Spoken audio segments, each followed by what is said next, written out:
Facebook মামার জন্য পিঠা নিয়ে আসছি। তো আমরা বলি এটাকে সেমাই পিঠা, কেউ কেউ বলেন সেই পিঠা, যে যা বলেন না কেন তো জানাবেন কে কি বলেন।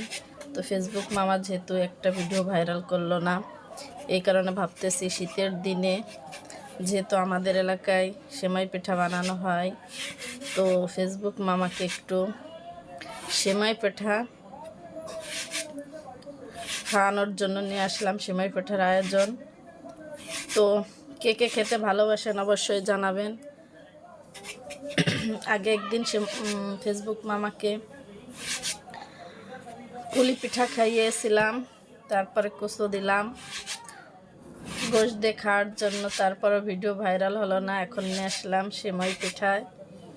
তো কার কার পছন্দ এই সেমাই পিঠা আর কিভাবে বানাই সেটা দেখা হয়ে গেল ভিডিওর মাধ্যমে। আসলে এভাবে আগে আটাগুলোকে কাই করে নিয়েছিলাম, পরে যেটাকে মাখিয়ে তারপরে যে এভাবে রশির মতন বানিয়ে তারপরে কেউ হাতের তালু দিয়ে কাটে, কেউ নখ দিয়ে এভাবে কাটে। তো আমার নখ দিয়ে তেমন একটা ভালো হয় না, আঙ্গুল দিয়া মানে আঙ্গুল দিয়ে এভাবে কাটে না। তারপরে তো ভালোই হয়েছে দেখাতে গিয়ে আপনাদের।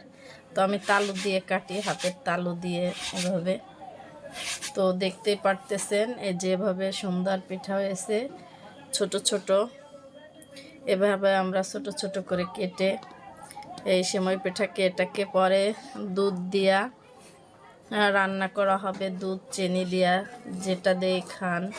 কেউ খেজুরের রস দিয়ে খায়, অবশ্য আমরা তার ঢাকার শহর খেজুরের রস পাবো না, এর জন্য দুধ চিনি বা গুড় দিয়ে খাবো।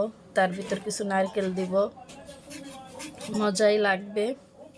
তো আশা করি ভিডিওটা যদি ভালো লাগে, যেহেতু পিঠা নিয়ে আসছি, আসলে ব্যাকগ্রাউন্ডটা যেমনই হোক না কেন রিয়েল ভিডিও নিয়ে আসলাম, যে পিঠা বানানোর ভিডিওটা আপনাদের মাঝে।